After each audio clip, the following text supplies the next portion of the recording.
বিসমিল্লাহির রহমানির রহিম। বসতে হবে, বসতে হবে, চুপ করে শুনতে হবে। বিসমিল্লাহির রহমানির রহিম। চুয়াডাঙ্গা জেলা আহ্বায়ক কমিটি কর্তৃক আয়োজিত আজকের এই জেলা সম্মেলনের সম্মানিত সভাপতি বাবু খান, মঞ্চে উপস্থিত বাংলাদেশ জাতীয়তাবাদী দলের সম্মানিত মহাসচিব জনাব মির্জা ফখরুল ইসলাম আলমগীর, মঞ্চে উপস্থিত খুলনা বিভাগের বিভিন্ন জেলা থেকে আগত কেন্দ্রীয় নেতৃবৃন্দ এবং চুয়াডাঙ্গা জেলার উপস্থিত নেতৃবৃন্দ, আমার সামনে উপস্থিত সম্মানিত কাউন্সিলর বৃন্দ, আমার সহকর্মী বৃন্দ এবং উপস্থিত চুয়াডাঙ্গার বিভিন্ন পর্যায় থেকে আগত প্রিয় ভাই ও বোনেরা, আসসালাম আলাইকুম। আজকে চুয়াডাঙ্গা এবং বাংলাদেশ জাতীয়তাবাদী দলের জন্য একটি গুরুত্বপূর্ণ দিন। বহু বছর পরে আজকে চুয়াডাঙ্গা জেলায় বাংলাদেশ জাতীয়তাবাদী দলের ডিস্ট্রিক্ট বা জেলা সম্মেলন অনুষ্ঠিত হচ্ছে। প্রথম পর্বে আমরা আছি, কিছুক্ষণের মধ্যেই প্রথম পর্ব শেষ হয়ে যাবে, দ্বিতীয় পর্ব শুরু হবে। প্রথম পর্বে বিভিন্ন পর্যায়ের দলের মহাসচিব সহ জেলা পর্যায়ের, কেন্দ্রীয় পর্যায়ের বিভিন্ন পর্যায়ের নেতৃবৃন্দ বক্তব্য রেখেছেন আমাদের এক শহীদ সহকর্মীর সন্তান। উপস্থিত আছেন আমাদের আরো শহীদ পরিবারের সদস্যরা। আজকের এই জেলা সম্মেলনে আমি স্মরণ করতে চাই বিগত স্বৈরাচার আন্দোলনে আমাদের যে সকল সহকর্মী শহীদ হয়েছেন তাদেরকে। আমি স্মরণ করতে চাই আজকের এই জেলা সম্মেলনে সমগ্র চুয়াডাঙ্গা সহ সমগ্র বাংলাদেশে আমাদের শত হাজারো সহকর্মী যাদেরকে আমরা হারিয়েছি, যে সকল সহকর্মী যারা বিভিন্নভাবে পঙ্গুত্ব বরণ করেছেন, তাদেরকে শ্রদ্ধার সঙ্গে স্মরণ করতে চাই। আমি স্মরণ করতে চাই আমাদের সারা দেশে ছড়িয়ে ছিটিয়ে থাকা সেই 60 লক্ষ নেতাকর্মী যারা স্বৈরাচারী বিরোধী আন্দোলনে ভূমিকা রেখেছেন, তাদেরকে যারা গায়েবী মামলা সহ মিথ্যে মামলার নির্যাতনের শিকার হয়েছেন। সারা দেশে ছড়িয়ে থাকা ছিটিয়ে থাকা আমার সেই 60 লক্ষ সহকর্মীদেরকে আমি স্মরণ করতে চাই। প্রিয় সহকর্মীবৃন্দ, আজকে এই যে এখানে জেলা সম্মেলন, এর লক্ষ্য বা উদ্দেশ্য কি? আমরা কিছুক্ষণ আগে, আমি বক্তব্যের আগে আমাদের নেতৃবৃন্দের কাছ থেকে দেশের অতীত বর্তমানের বহু কথা আমরা জেনেছি, ভবিষ্যৎ সম্পর্কে কিছু আমরা শুনেছি। আমি যেহেতু সেই কথাগুলো হয়ে গিয়েছে, আমি সেই কথাগুলোতে আজকে যাব না, যা আপনার এর ভেতরেই শুনে ফেলেছেন। এখন এই যে আমরা একটু পরে, আমার বক্তব্যের পরে খুব সম্ভব আপনাদের দুপুরের খাবারের জন্য একটু বিরতি হবে। তারপরে সম্মেলনের যে আসল, যেটি একটু আগে বাবু খান বলছিলেন, যে দ্বিতীয় যেই পর্বটি, সেটি হচ্ছে সবচেয়ে গুরুত্বপূর্ণ পর্ব। কি সেই পর্ব? অর্থাৎ ভোট প্রদান, বা সম্মেলনের যে মূল লক্ষ্য বা উদ্দেশ্য, ভোট প্রদানের মাধ্যমে আজকের যে 800 কাউন্সিলর, এই কাউন্সিলর বৃন্দ আজকে সিদ্ধান্ত নেবেন যে আগামী 2 বছর যে সাংগঠনিক আমাদের গঠনতন্ত্র মোতাবেক যে সাংগঠনিক মেয়াদ, সেই মেয়াদের জন্য এই 800 কাউন্সিলরের অধিকাংশ কাউন্সিলর কাদেরকে কাদেরকে দায়িত্ব প্রদান করবেন। এখন প্রিয় সহকর্মী বৃন্দ, উপস্থিত ভাই বোনেরা, কেন আমরা আমরা তো চাইলে, ইচ্ছে করলে, আমাদের গঠনতন্ত্রে সেইটা বলাও আছে, যদি মনে হয় আমরা তাহলে যে কোনো একজন, দুইজন, পাঁচজন ব্যক্তিকে দায়িত্ব দিয়ে বলতে পারি আপনারাই দেখাশোনা করবেন। না, আমরা কিন্তু সেটা করিনি। আজকে এই যে এতগুলো মানুষ আজকে এখানে আপনারা একত্রিত হয়েছেন এই সম্মেলনকে ঘিরে, কেন? ওই যে কথাটি বললাম, যে আপনারা এই যে 800 কাউন্সিলর, কাউন্সিলরের বাইরেও বহু সহকর্মীবৃন্দ উপস্থিত আছেন, দলের সদস্যরা উপস্থিত আছেন, কিন্তু একটি নিয়ম কারণ আছে। অর্থাৎ এই ভোটার বলি বা কাউন্সিলর বলি, এই মুহূর্তে দেশে যেরকম জনসংখ্যা প্রায় 20 কোটি, কিন্তু ভোটার কিন্তু প্রায় 12 কোটির মতন, পুরো 20 কোটি কিন্তু ভোটার না। ঠিক একইভাবে এখানে বহু নেতাকর্মী উপস্থিত আছেন, কিন্তু কাউন্সিলর হচ্ছেন 800 জন। এই 800 জন মানুষ ঠিক করবেন যে আগামী দিন কারা দলকে পরিচালনা করবেন। কিন্তু কেন এই প্রক্রিয়ার মধ্যে? কারণ আমরা মনে করি এই যে আজকে এখানে সভাপতি কে হবেন, সাধারণ সম্পাদক কে হবেন, সাংগঠনিক সম্পাদক কে হবেন, এই যে 3টি পদে নির্বাচন হবে, এটির অর্থ হচ্ছে যে আমরা মনে করি, আমরা বিশ্বাস করি, আমরা দেখেছি, আমরা জানি যে ভোটের মাধ্যমে যখন একজন ব্যক্তি নির্বাচিত হয়ে আসে, সেই ব্যক্তি কতগুলো বিষয়, যতক্ষণ দায়িত্বে থাকে সে কতগুলো বিষয় দেখভাল করে। কি সেটি? যেহেতু সে দলের একটি নেতৃত্বে দায়িত্ব পাচ্ছে, সে দেখভাল করে দলের স্বার্থ, সে দেখভাল করে দলের নেতাকর্মীদের সুবিধা অসুবিধাগুলো, কষ্ট দেখভাল করে, সে দেখভাল করে ঠিকভাবে সাংগঠনিক কার্যক্রমগুলো পালন করা হচ্ছে কিনা, সে দেখভাল করে যে দলের স্বার্থ রক্ষা হচ্ছে কিনা, অর্থাৎ দল যেই নীতি বা আদর্শে বিশ্বাস করে সেই কাজগুলো ঠিকভাবে হচ্ছে কিনা। এই ধরনের বিষয়গুলো একজন ব্যক্তি যখন নির্বাচিত হয়ে আসে তখন সে তার দায়িত্ববোধ থেকে এই কাজগুলো করে। এবং যারা কাউন্সিলর বা যারা ভোটার বা যারা সাধারণ নেতাকর্মী, যারা দলের সমর্থক, তারা দৃঢ়ভাবে বিশ্বাস করে যে এইভাবে এই প্রক্রিয়ার মাধ্যমে যদি আমরা নেতা নির্বাচন করতে পারি, সেই নেতা দলের স্বার্থ তারা বিবেচনা করবে। এবং শুধু এটাই নয়, প্রিয় সহকর্মী বৃন্দ, প্রিয় কাউন্সিলর বৃন্দ, এখানে আরেকটি গুরুত্বপূর্ণ বিষয় আছে। অর্থাৎ যখন কোনো ব্যক্তি, যখন কোনো সংগঠন এই প্রক্রিয়ার মাধ্যমে, এই যে সম্মেলন হলো আজকে, প্রথম পর্ব হলো, দ্বিতীয় পর্ব ভোটাভুটি হবে, এই প্রক্রিয়ার মাধ্যমে যখন আমরা নেতা নির্বাচিত করব আমাদের, এর ফলে কি হবে? এর ফলে আমাদের যে সাংগঠনিক ভিত্তি, এই ভিত্তিটি মজবুত হবে। অর্থাৎ আমরা এই প্রক্রিয়া ফলো করার মাধ্যমে, এই প্রক্রিয়া অনুসরণ করার মাধ্যমে আমরা একদিকে যেরকম ধীরে ধীরে ধীরে সঠিক নেতৃত্ব গড়ে তুলতে সক্ষম হব, এই প্রক্রিয়া অনুসরণ করার মাধ্যমে আমরা যেরকম একদিকে ধীরে ধীরে পর্যায়ক্রমিকভাবে একজনের পরে আরেক নেতা, আজ এই নেতা দায়িত্বে, পরবর্তীতে কে আসবে সেটির একটি প্রক্রিয়া তৈরি হবে, অর্থাৎ নেতৃত্বের শূন্যতা হবে না।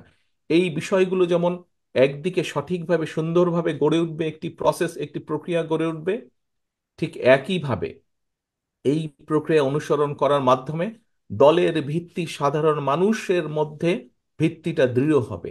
দলের সাংগঠনিক ভিত্তি বলুন, রাজনৈতিক ভিত্তি বলুন, দৃঢ় হবে। কারণ মানুষজন তখন যাবে, নেতারা যারা দায়িত্বে থাকবে তারা দেখে দেখে দেখে সত্যিকার কর্মী তারা তৈরি করবে দলের জন্য, যারা দলের নীতি আদর্শকে সাধারণ মানুষের কাছে নিয়ে যাবে। এই ধরনের কর্মী তৈরি করবে। হাইব্রিড কর্মী তারা তৈরি করবে না, প্রকৃত কর্মী যারা দলের দুঃসময়, আপনারা জীবন বিগত স্বৈরাচার সময়, আন্দোলনের সময় শত অত্যাচার নির্যাতনের মুখেও দলকে ধরে রেখেছিলেন, দলের ঐক্যকে ধরে রেখেছিলেন, দলের ব্যানারকে ধরে রেখেছিলেন আপনারা। এই ধরনের কর্মী শত অত্যাচার নির্যাতনের মুখেও এই ধরনের কর্মী তৈরি করবে। ওই যে আমরা যেটা বললাম একটু আগে, যেটা বললাম আমি, যে নির্বাচন প্রক্রিয়ার মাধ্যমে যে নেতা চলে আসবে, সে চেষ্টা করবে প্রকৃত কর্মী তৈরি করার জন্য।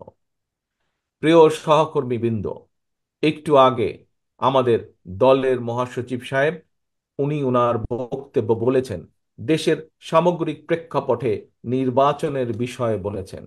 বর্তমান যে যে ইন্টারিম গভর্নমেন্ট, অন্তর্বর্তীকালীন সরকার, এই সরকার সম্পর্কে উনি সংক্ষিপ্ত ভাবে তুলে ধরেছেন। প্রিয় সহকর্মী বৃন্দ, প্রিয় কাউন্সিলর বৃন্দ, প্রিয় উপস্থিত ভাই ও বোনেরা, আজকে আজকে বাংলাদেশ স্বৈরাচার মুক্ত হয়েছে। স্বৈরাচার মুক্ত হওয়ার পরে একটি অন্তর্বর্তীকালীন সরকার বর্তমানে দেশ পরিচালনা করছে। আমরা বিএনপি সহ সকল রাজনৈতিক দল যারা স্বৈরাচার বিরোধী আন্দোলনে ভূমিকা রেখেছিলাম, যারা স্বৈরাচারী ভূমিকা আন্দোলনে এগিয়ে এসেছিল, এগিয়ে নিয়ে গেছিল আন্দোলনকে, সেই সকল রাজনৈতিক দল মিলে বাংলাদেশের মানুষের সমর্থন নিয়ে এই কালীন সরকারকে আমরা সমর্থন দিচ্ছি। কেন? কারণ যেই অধিকার আদায়ের দাবিতে বাংলাদেশের মানুষ গত এক যুগেরও বেশি সময় ধরে বিএনপি সহ বিভিন্ন রাজনৈতিক দলের নেতৃত্বে আন্দোলনকারী গণতন্ত্রী বিশ্বাসী বিভিন্ন রাজনৈতিক দলের নেতৃত্বে আন্দোলন পরিচালনা করছিল মানুষের অধিকার প্রতিষ্ঠার জন্য, রাজনৈতিক অধিকার প্রতিষ্ঠার জন্য, কথা বলার অধিকার প্রতিষ্ঠার জন্য, মানুষের মুক্তি, অর্থনৈতিক মুক্তি অর্জনের অধিকার প্রতিষ্ঠা করার জন্য। সেই লক্ষ্যকে বাস্তবায়নের লক্ষ্যে নির্বাচন প্রয়োজন। দেশের মানুষের ক্ষমতা দেশের মানুষের হাতে ফিরিয়ে দেওয়ার লক্ষ্যেই নির্বাচন প্রয়োজন, এবং এজন্যই অন্তর্বর্তীকালীন সরকারের মূল দায়িত্ব। হ্যাঁ, এখন এসেছে সংস্কারের বিষয়। প্রিয় ভাই বোনেরা, আপনারা সকলেই ওয়াকেফাল আছেন, দেশের মানুষ ওয়াকেফাল আছে যে বাংলাদেশ জাতীয়তাবাদী দল এই 1 মাস আগে নয়, 2 মাস আগে নয়, 3 মাস আগেও নয়, আজকে থেকে প্রায় 2 বছর আগে আমরা বাংলাদেশের এবং দেশের মানুষের উন্নয়নের জন্য 31 দফার একটি সংস্কার প্রস্তাব দিয়েছি। আজকে অনেক ব্যক্তি বা সংগঠন সংস্কারের কথা বলছে। আজকের অন্তর্বর্তীকালীন সরকার যে তারাও সংস্কারের কথা বলছে, কিন্তু এই সংস্কারের প্রস্তাব বিএনপি দেশের মানুষের সামনে প্রথম হাজির করেছে। কারণ বিএনপি দেশ এবং দেশের মানুষের জন্য চিন্তা করে বলেই আজ নয়, 3 মাস আগেও নয়, 6 মাস আগেও নয়, আজ থেকে 2 বছর আগে বিএনপি সংস্কার প্রস্তাব দিয়েছে। কিন্তু প্রিয় সহকর্মীবৃন্দ, এই সংস্কার প্রস্তাব এটি যে কোনো সাধারণ মানুষ বোঝে। সংস্কার প্রস্তাবের কাজ বা সংস্কারের কাজ অবশ্যই অন্তর্বর্তীকালীন সংস্কার, কিছু কিছু সংস্কারের কাজ এই সরকার শুরু অবশ্যই করতে পারে, আমরা চাইও যে তারা শুরু করুক। কিন্তু সংস্কার একটি চলমান প্রক্রিয়া। সংস্কার একটি চলমান প্রক্রিয়া। একজন শুরু করবে, বাকিরা তাকে, সেই সংস্কারকে তারা চলমান রেখে সামনে নিয়ে যাবে। কারণ দেশের মানুষের চাহিদার সাথে সামঞ্জস্য রেখে পর্যায়ক্রমিকভাবে সংস্কার পরিবর্তিত হবে সময়ে সময়ে। এখন প্রিয় ভাই বোনেরা, যেই কথাটি আমি বলছিলাম যে আজ আমরা কেন এখানে একত্রিত হয়েছি, আমরা ভোট প্রক্রিয়ার মাধ্যমে সঠিক নেতৃত্ব বাছাই করে নিব, যারা দলকে সুসংগঠিত করবে, যারা দলের নেতাকর্মীদের স্বার্থ দেখবে, যারা দলের আদর্শ নীতিকে মানুষের মাঝে নিয়ে যাবে, প্রতিষ্ঠিত করবে, যারা সত্যিকারভাবে রাজনৈতিক ভিত্তিরূপে দলকে গড়ে তুলবে। ঠিক একইভাবে আজ যখন দেশে আজ যদি দেশে একটি সত্যিকার নিরপেক্ষ নির্বাচন অনুষ্ঠিত করতে পারে এই অন্তর্বর্তীকালীন সরকার, তাহলে প্রকৃত নির্বাচনের মাধ্যমে যেই ব্যক্তিগুলো নির্বাচিত হয়ে সেই সংসদে গিয়ে বসবে, সেই ব্যক্তিগুলো তখন এই দেশের মানুষের সত্যিকার যেই প্রয়োজন, এই দেশের মানুষের সত্যিকার যেই চাওয়া, সেইগুলো নিয়ে তারা সংসদে আলোচনা করবে, এই এবং তার ভিত্তিতে তারা বাস্তবতার নিরিখে পদক্ষেপ গ্রহণ করবে। আজকে নির্বাচন হলে দেশে, কেন আমরা নির্বাচন চাইছি, বারে বারে বিএনপি সহ বিভিন্ন রাজনৈতিক দল কেন নির্বাচনের কথা বলছে, কারণ এই জন্যই নির্বাচনের কথা বলছে।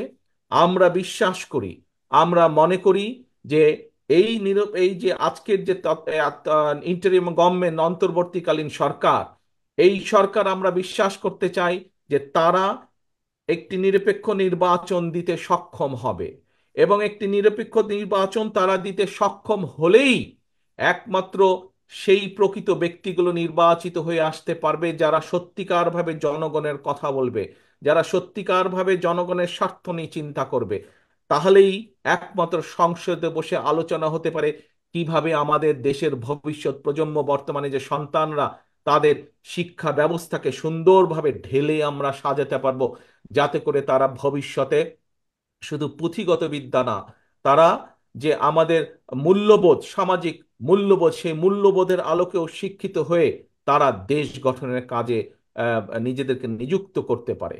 আজকে যদি নির্বাচনের, একটি নিরপেক্ষ নির্বাচনের মাধ্যমে প্রকৃতভাবে জনপ্রতিনিধি নির্বাচিত হয়ে আসে, তাহলে সেই জনপ্রতিনিধিরা সংসদে বসে আলোচনা করে সিদ্ধান্ত নিতে পারবে কিভাবে দেশের মানুষের স্বাস্থ্য সুবিধা বৃদ্ধি করা যায়, কিভাবে হাসপাতালগুলোতে, বিভিন্ন চিকিৎসালয়গুলোতে আবার মানুষের স্বাস্থ্য সুবিধা নিশ্চিত করা যায়, কিভাবে তাদেরকে বেশি স্বাস্থ্য সেবা দেওয়া যায়। আজকে যদি সংসদে প্রকৃত জনপ্রতিনিধিরা নির্বাচিত হয়ে আসতে পারে একটি নিরপেক্ষ নির্বাচনের মাধ্যমে, তাহলে তারা বসে আলোচনা করে সিদ্ধান্ত নিতে পারবে কিভাবে বাংলাদেশের কৃষকদেরকে তাদের সমস্যাগুলো ধীরে ধীরে পর্যায়ক্রমিকভাবে কমিয়ে নিয়ে এসে কৃষকদের সুবিধা বৃদ্ধি করা যায়, কৃষকদের সমস্যার সমাধান করা যায়। এইভাবে প্রত্যেকটি সেক্টরের সমস্যা কিভাবে পর্যায়ক্রমিকভাবে সমাধান করা যায়। এবং আমরা যে 31 দফা দিয়েছি সংস্কার প্রস্তাব দেশের উন্নয়নে, দেশের মানুষের ভাগ্যের পরিবর্তনের জন্য, শুধু আমরাই নয়, বিভিন্ন দল দিয়েছে, বিভিন্ন সুশীল সমাজ সহ বিভিন্ন ব্যক্তিবর্গ যেই পরিবর্তনগুলোর কথা বলছে, এমনকি অন্তর্বর্তীকালীন সরকারের প্রধান সহ উপদেষ্টা যে সকল সংস্কারের কথা বলছেন, সকল সংস্কারের বাস্তবায়ন একমাত্র সম্ভব, সূচনাও একমাত্র সম্ভব, বাস্তবায়ন করাও একমাত্র সম্ভব শুধুমাত্র একটি প্রকৃত নির্বাচনের মাধ্যমে। যদি প্রকৃত জনপ্রতিনিধিরা নির্বাচিত হয়, তাহলেই একমাত্র সম্ভব। সেজন্যই আমরা বলছি, রাজনৈতিক দলগুলো বলছে কেন দেশে নির্বাচন প্রয়োজন। দেশের নির্বাচন যত দেরি হবে, প্রিয় সহকর্মীবৃন্দ, প্রিয় ভাই বোনেরা, এটি হচ্ছে বাস্তবতা, তত ষড়যন্ত্র বৃদ্ধি পাবে। যেই স্বৈরাচারকে জনগণের অভ্যুত্থানের মাধ্যমে হটিয়ে দেওয়া হয়েছে, যেই স্বৈরাচারের বিরুদ্ধে দেশের লক্ষ কোটি মানুষ বিগত এক যুগেরও বেশি সময় ধরে আন্দোলন করেছে, সেই স্বৈরাচার কিন্তু বসে নেই। সেই স্বৈরাচার কিন্তু তাদের ষড়যন্ত্রে, তাদের দেশি বিদেশি প্রভুদের সাথে মিলে বসে ষড়যন্ত্র করেই যাচ্ছে। শুধু তাই নয়, নির্বাচন যত দেরি হবে, এই দেশের মানুষের স্বাস্থ্য সুবিধা, এই দেশের ছাত্রছাত্রীদের শিক্ষা ব্যবস্থা, এই দেশের কৃষকদের সমস্যা, এই দেশের ব্যবসায়ীদের বিভিন্ন সমস্যা, এই দেশের বিচার ব্যবস্থার সমস্যা, এই দেশের প্রশাসনের সমস্যা, যতগুলো সমস্যা স্বৈরাচারের সময় শুরু হয়েছিল, স্বৈরাচার করে গিয়েছে, এই সমস্যার গিট্টু আরো বৃদ্ধি পাবে। একমাত্র একটি নির্বাচনের মাধ্যমে সম্ভব ধীরে ধীরে পর্যায়ক্রমিকভাবে দেশের সমস্যাগুলোর সমাধান করা।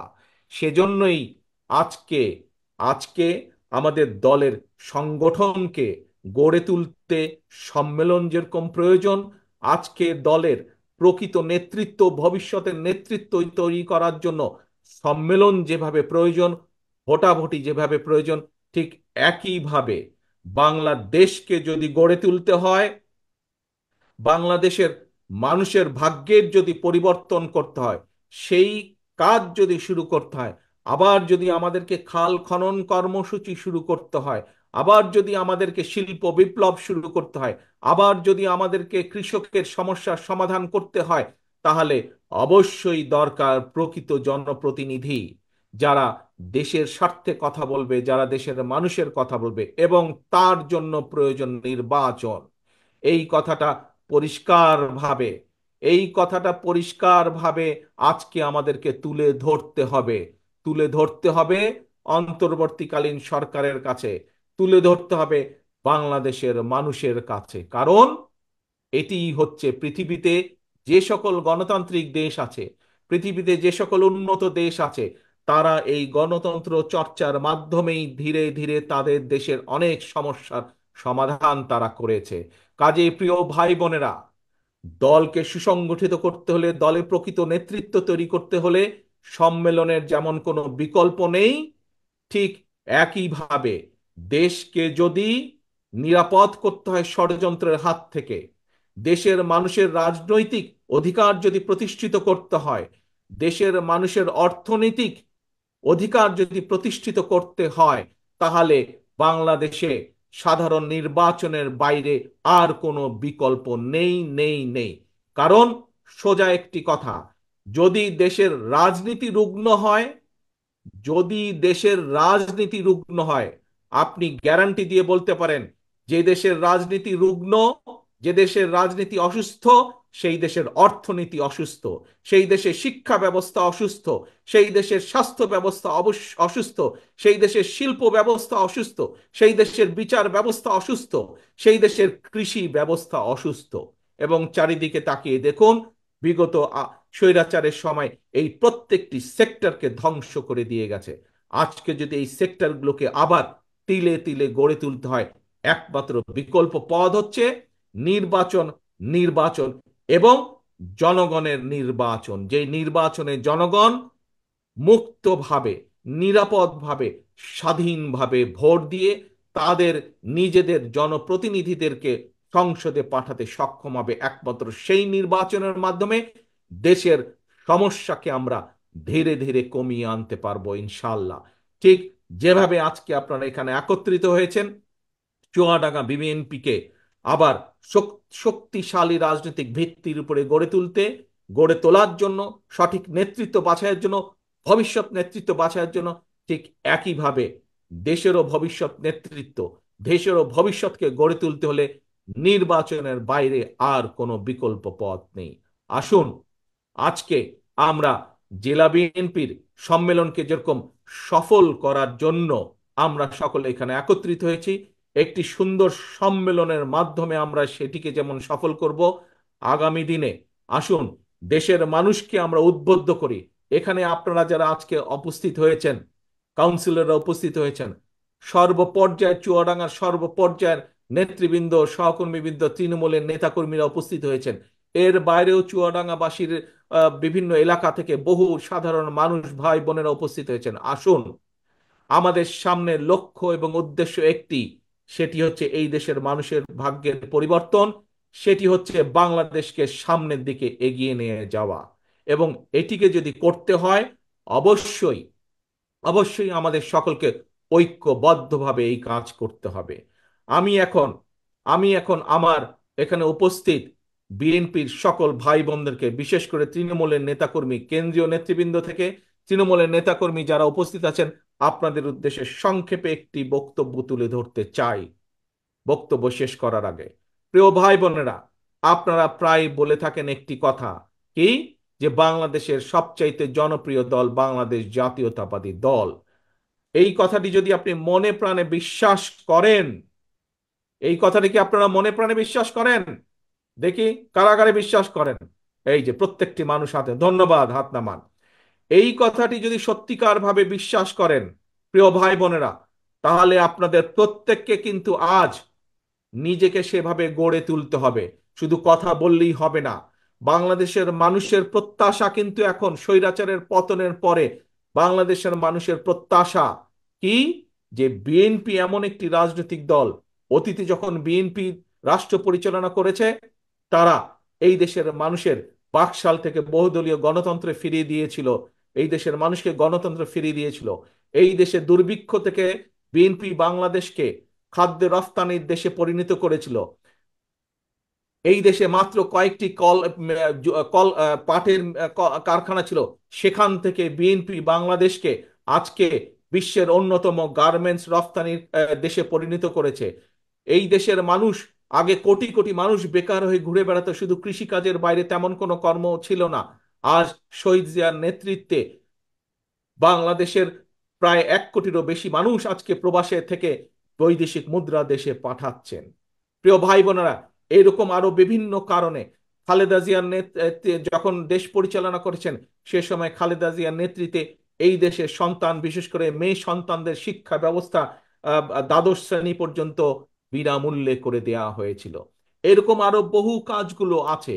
এবং সে কারণেই দেশের মানুষ, অধিকাংশ মানুষ মনে করে যে বিএনপি দেশ পরিচালনার দায়িত্ব পেলে দেশ সামনে এগিয়ে যাবে। প্রিয় সহকর্মীবৃন্দ, প্রিয় ভাই বোনরা, দায়িত্ব ইনশাল্লাহ দেশের মানুষ হয়তো আপনাদেরকে দায়িত্ব দিবে, কিন্তু সেভাবে আপনাদেরকে নিজেদেরকে তৈরি করতে হবে। দায়িত্ব নিতে হলে দায়িত্বশীল ভূমিকা পালন করতে হবে।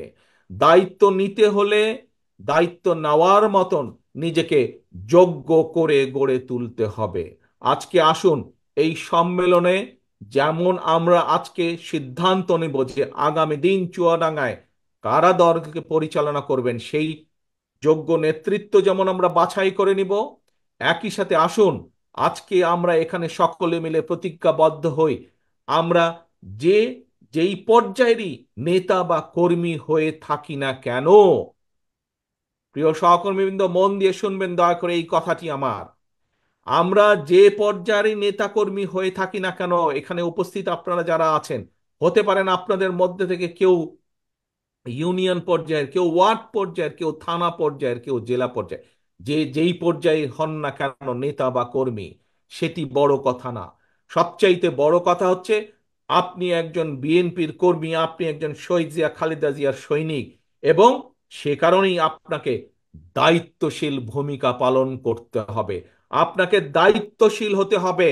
আপনাকে বুঝতে হবে আপনার কাছে আপনার এলাকার মানুষের প্রত্যাশা কি, তারা কি চায় আপনি কিভাবে কথা বলেন, তারা কি চায় আপনি কিভাবে চলেন, তারা কি চায় আপনি কি ভূমিকা রাখেন, তাদের সেই প্রত্যাশা আপনাকে পূরণ করতে হবে। এই দায়িত্বশীল ভূমিকা আপনাকে পালন করতে হবে। যদি এই দায়িত্বশীলতার ভূমিকা একজন নয় আপনারা সকলে পালন করতে সক্ষম হন, তাহলেই একমাত্র বাংলাদেশের মানুষ আপনাদের হাতে দায়িত্ব দিবে। আদারওয়াইজ আপনাদের হাতে কিন্তু দায়িত্ব দিবার জন্য তারা দুইবার চিন্তা করবে। কাজে প্রিয় সহকর্মীবৃন্দ, আজকে এই সম্মেলনে পরিষ্কারভাবে আমি বলে দিতে চাই একটি কথা, সেটি হচ্ছে স্বৈরাচারের দল নেই এখন, মানুষ তাকে, সাধারণ মানুষরা তাদেরকে ঘৃণা করে। তাদের বিগত 15 বছর, এক যুগের বেশি সময় ধরে তারা দেশ এবং দেশের মানুষের সাথে যা করেছে, কিন্তু তার অর্থ এই নয় যে সবকিছু খুব মসৃণ হয়ে গিয়েছে। সামনের পথ কিন্তু অনেক সংকটাপূর্ণ পথ। যেই নির্বাচনের কথা আপনাদের সামনে আমি তুলে ধরেছি, যেই নির্বাচনের কথা দলের মহাসচিব সাহেব এখানে উল্লেখ করেছেন, সেই নির্বাচনকে যদি পাড়ি দিতে হয়, অনেক সংকটপূর্ণ একটি পথ, অনেক পিচ্ছিল পথ আপনাদেরকে পাড়ি দিবে। সহকর্মীবৃন্দ, আজকের এই সম্মেলন যেরকম ডিসিপ্লিন ভাবে, খুব শৃঙ্খলাবদ্ধ ভাবে আপনারা এই সম্মেলনের প্রথম পর্ব শেষ করলেন, আমি দৃঢ়ভাবে বিশ্বাস করি ইনশাল্লাহ গুরুত্বপূর্ণ যেই পদ দ্বিতীয় পর্ব, সেটিও আপনারা এই শৃঙ্খলার মতন করে, এইটাতে যেভাবে শৃঙ্খলাভাবে করছেন সেটিও সক্ষম হবেন। কিন্তু এই সম্মেলনই শুধু করলে হবে না, আপনারা বিএনপির কর্মী, বিএনপির নেতা, এটি মনে রাখতে হবে। চুয়াডাঙ্গায় আপনারা সীমাবদ্ধ নন, আপনারা ছড়িয়ে আছেন বাংলাদেশের 55,126 বর্গ মাইল। এই দেশের 20 কোটি মানুষ আপনাদের দিকে তাকিয়ে আছে। আপনাকে বুঝতে হবে আপনার এই কাঁধের উপরে কত বড় দায়িত্ব আছে, এটি আপনাকে অনুধাবন করতে হবে। এটি আপনাকে বুঝতে হবে যে কত বড় দায়িত্ব আছে। আপনি শহীদ জিয়ার কর্মী, খালেদা জিয়ার সৈনিক আপনি। কাজী আপনাকে সেই অনুধাবন থেকে বুঝতে হবে যে কি দায়িত্ব, কি আচরণ করা উচিত এবং কি করা উচিত না। এটি বুঝতে সক্ষম হলে দেশের মানুষ সানন্দে আপনাদেরকে দায়িত্ব প্রদান করবে। কাজেই আসুন আজকে আমরা প্রতিজ্ঞাবদ্ধ হই, এখানে উপস্থিত প্রতিটা মানুষ যারা নিজেকে শহীদ জিয়ার সৈনিক বলেন, যারা নিজেকে নিজেকে খালেদা জিয়ার কর্মী হিসাবে দাবি করেন, প্রত্যেকটি মানুষ আজকে আমরা প্রতিজ্ঞাবদ্ধ হই যে আজ আমাদের আচরণ, এই মুহূর্ত থেকে আগামী দিনগুলো প্রত্যেকটি দিন আমাদের আচরণ হবে বাংলাদেশের মানুষের প্রত্যাশা অনুযায়ী। আমাদের আচরণ হবে আমরা যাতে 31 দফা যেটি জাতির সামনে হাজির করেছি, সেই 31 দফা আমরা পূরণ করার জন্য যা যা করা উচিত আমাদের, আমরা সেই মোতাবেক নিজেদেরকে তৈরি করব। এই হোক আমাদের প্রত্যাশা, এই হোক আমাদের প্রতিজ্ঞা আজ। পরিশেষে আমি এই সম্মেলনের সফলতা কামনা করে এবং একই সাথে এই সম্মেলন আয়োজনকে সফল করার জন্য, এই অনুষ্ঠানকে সফল করার জন্য আজকের যে আহ্বায়ক কমিটি অত্যন্ত পরিশ্রম করেছেন, এই সকল ব্যবস্থা যারা আয়োজন করেছেন তাদের সকলকে আন্তরিক ধন্যবাদ জানিয়ে আমি আমার বক্তব্য শেষ করছি। পরিশেষে আবারও একটি কথা, প্রিয় সহকর্মীবৃন্দ, প্রিয় বিএনপির ভাই ও বোনেরা, আপনাদেরকে অনুধাবন করতে হবে, আপনারা বিএনপির কর্মী। আপনাদের কাঁধে আপনাদের কাঁধে দেশের মানুষ কি গুরুত্বপূর্ণ দায়িত্ব দিয়েছে, এটি আপনাদেরকে অনুধাবন করতে হবে। পরিশেষে এই অনুধাবন করার আহ্বান রাখিয়ে আমার বক্তব্য শেষ করছি। আল্লাহ হাফেজ। বাংলাদেশ জিন্দাবাদ। বাংলাদেশ জাতীয়তাবাদী দল জিন্দাবাদ।